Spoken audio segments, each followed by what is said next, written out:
Every single morning at precisely 8:47, Marcus rolls into the corporate parking lot piloting a sleek, midnight, Finnish luxury SUV that he took out on a heavily structured lease less than a year ago. His monthly obligation stands at a staggering $839, locked into a strict 3-year arrangement.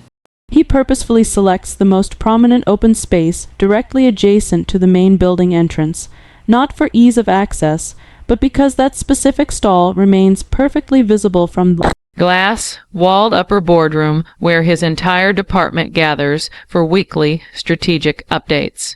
Marcus is a mid-level specialist in consumer engagement, pulling in an annual salary of $94,000. Whenever prospective accounts wrap up their on-site evaluations, he makes a deliberate point of guiding them toward the elevators, subtly ensuring they catch a glimpse of the premium European engineering glistening through the windows. That high-end utility vehicle isn't just basic mechanical transit to him, it is a rolling statement of professional validation constructed entirely of high-interest obligations he can scarcely manage without stress. Meanwhile, an administrative veteran named Evelyn positions her vehicle in the farthest perimeter of the exact same asphalt terrace at 8:22 sharp.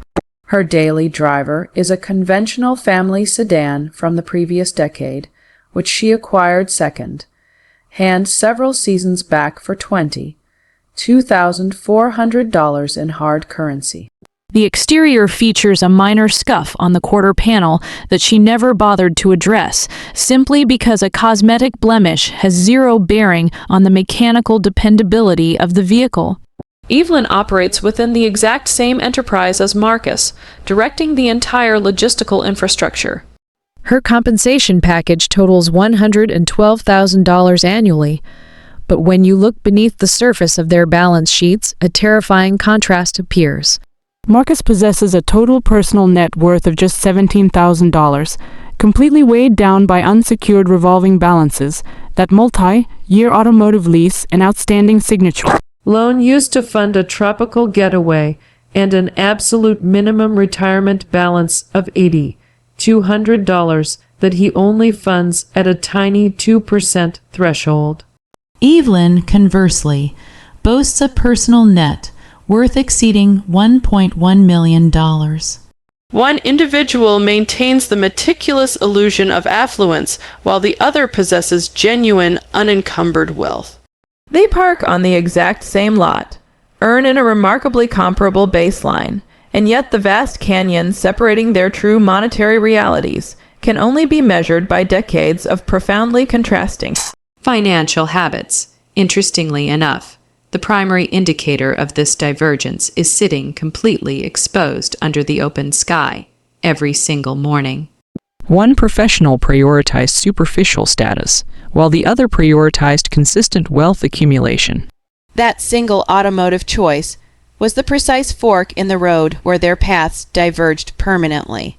This presentation dives deep into why the truly wealthy citizens across this country overwhelmingly, almost without exception, operate vehicles that would shock the casual observer. They do this not because they lack the financial capital to acquire ultra-premium alternatives, but because their core philosophy regarding economic freedom is so radically detached from the typical consumer mindset that their choice of transportation becomes the ultimate tangible proof of the principles that generated their fortunes in the first place. Let us unpack the data. When evaluating the median financial output for verified millionaires on their most recent vehicle acquisition, the actual dollar figure lands at exactly $1,367. For individuals crossing the threshold of true ultra-wealth, those managing a net worth of $10 million or more, that acquisition value only rises to $41,977. This statistical reality originates from extensive national wealth assessments, representing one of the most exhaustive demographic research projects ever executed on self-made affluent citizens.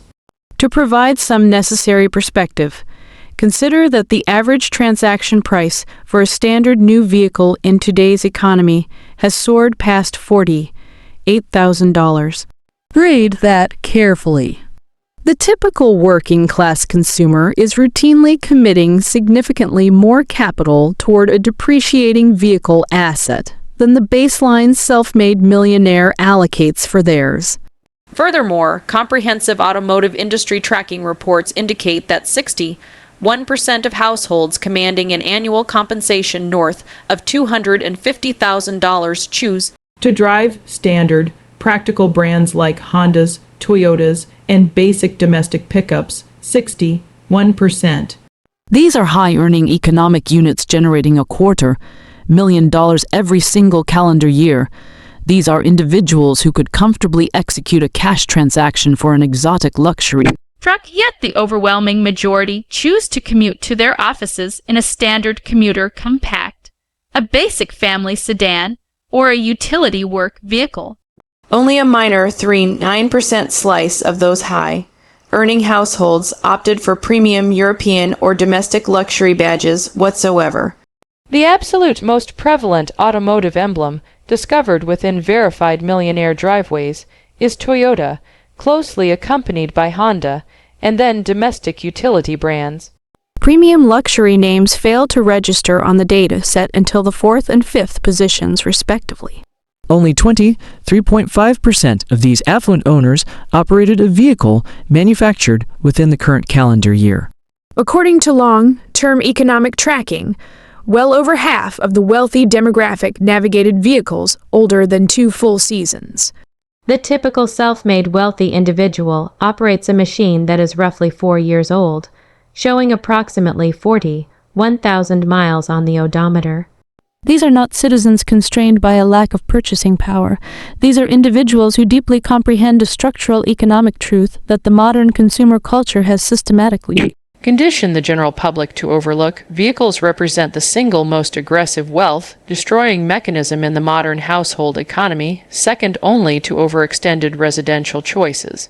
Yet, unlike residential real estate, which fundamentally maintains the structural capacity to gain value over a multi-year horizon, a vehicle initiates a downward spiral of worth the exact second your signature touches the dealer's contract. A brand new machine drops approximately 20% of its total trade equity within the initial 12 months of ownership. By the 5th year, 40% of that capital has vanished into thin air.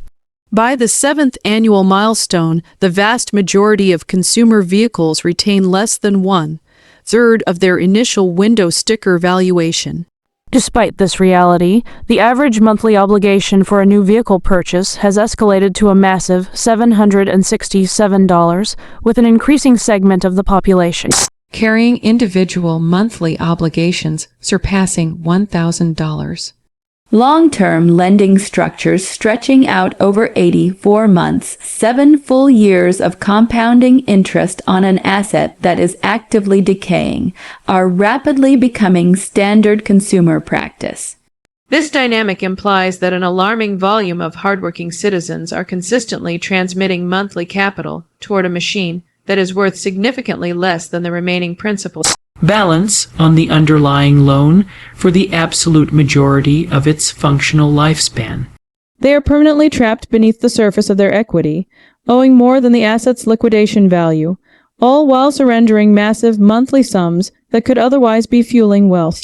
Vehicles that appreciate over time, let us look directly at the actual mathematical formulas, because this is where the financial damage becomes undeniably clear.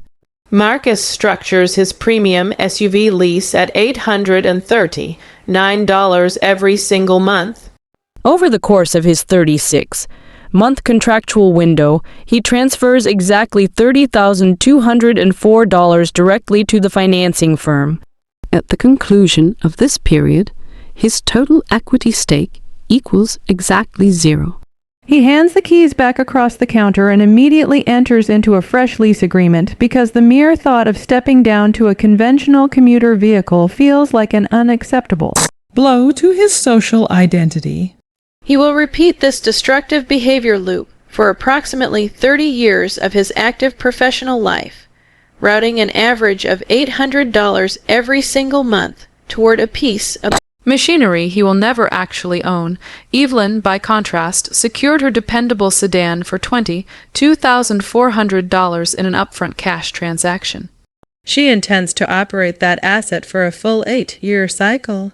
Her holistic cost of transport, factoring in routine mechanical maintenance, insurance premiums, and the initial acquisition capital, reduces down to an estimated $330 monthly over the vehicle's operational life cycle. At the 8-year mark, the machinery remains entirely functional. She liquidates it on the private market for $9,000, reallocates that capital into a fresh second-hand replacement for $23,000 and seamlessly repeats the exact same sequence. The net monthly variance between Marcus's lifestyle design and Evelyn's deliberate strategy amounts to roughly $500. $500 every single month. If you redirect that exact $500 variance into a diversified index fund, yielding an historically consistent 8% annualized return over a 30-year career horizon, that Simple Automotive Delta compounds into approximately $745,000. As the saying goes, the gap between freedom and anxiety is often parked in the driveway. That is not a speculative projection. That is the absolute mathematical reality of the delta between an $800 monthly liability and a $300 transportation strategy. Compounded across a working life, it represents the literal boundary between exiting the workforce with limitless options or retiring under a cloud of systemic financial panic. It is the variance between true autonomy at 60 or total structural dependence at 75, all stemming directly from the mechanical object sitting outside your home right now, an object Selected primarily based on how its presence would register in the minds of casual onlookers. Evelyn's $1.1 million net worth was not the byproduct of an obscure speculative investment play or an unexpected windfall from a relative. Verified wealth tracking indicates that 88% of active millionaires are entirely self-made, building their structures from the ground up. Evelyn is the living embodiment of that data. She structured her net worth entirely within the margin, separating what she pulls in from what she allows to exit her household ecosystem. And the vehicle is the exact point where she aggressively defends the single largest portion of that wealth margin. Her specific automotive methodology is independently responsible for roughly $600,000 of her aggregate net worth, representing over half of her entire financial footprint, born from a single recurring lifestyle framework established decades ago and repeated mechanically every 8 years. Broad demographic data reveals that 94% of wealthy individuals consistently operate well underneath their maximum earning capacities. Furthermore, only 31% of verified millionaires maintained a six-figure compensation structure over the duration of their careers. A striking one-third of these individuals never cleared the $100,000 annual earnings threshold in any single professional cycle. The most heavily represented professional classifications among these wealthy individuals were standard software engineers, corporate accountants, public school teachers, middle management specialists, and practicing attorneys. Public school teachers, a demographic culturally categorized as chronically undercompensated, were populating the millionaire data registries with a higher statistical frequency than high, and medical specialists or elite technology executives. This occurs because the specific professional title never dictates the eventual financial outcome. The household margin does, and the automobile is precisely where the vast majority of consumers completely obliterate that margin. To be entirely clear, this is not formal investment advice, but I need you to recognize why the vehicle, out of all possible consumption brackets, remains the ultimate metric that isolates self-made wealth from systemic financial fragility more distinctly than almost anything else in existence. This reality is driven by three distinct pillars. The first structural pillar is sheer magnitude. Outside of basic residential housing costs, an automotive payment represents the single largest monthly line item inside the typical household ledger.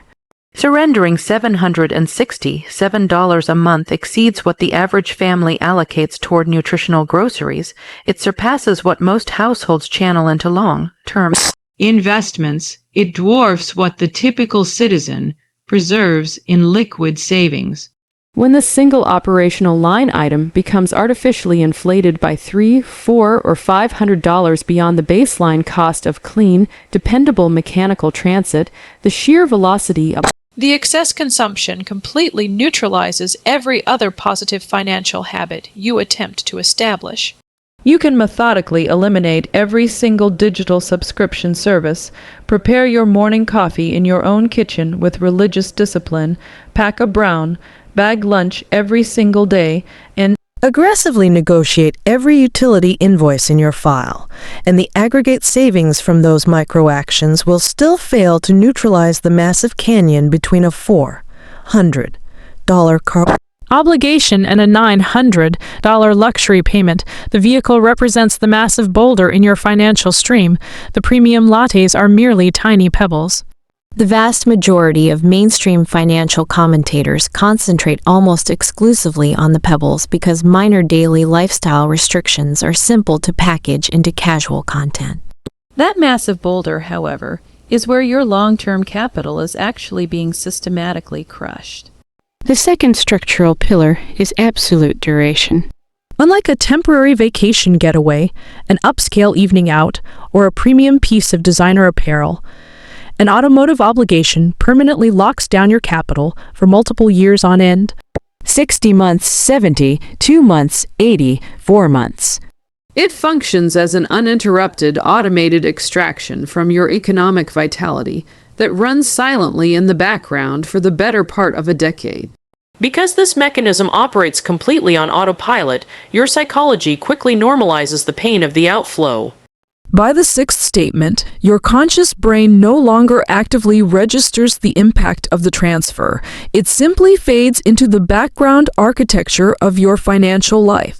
You slowly calibrate your remaining lifestyle choices around its presence, completely accepting the massive liability as an unavoidable structural tax required to navigate modern existence.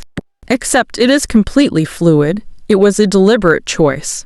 A single, emotionally driven decision executed across a few hours on a Saturday afternoon at a retail dealership now drains $767 of your liquidity every single month. For 7 years, all while the physical asset it secured sheds half its core value in the elements. The third structural pillar is intense social leverage. No alternative consumer acquisition carries the exact same burden of public identity projection as your vehicle. Your choice of transport is actively monitored by your immediate neighbors, your professional colleagues, the individuals you date, the parking attendants, and your extended family members when you pull into their driveway for holiday gatherings.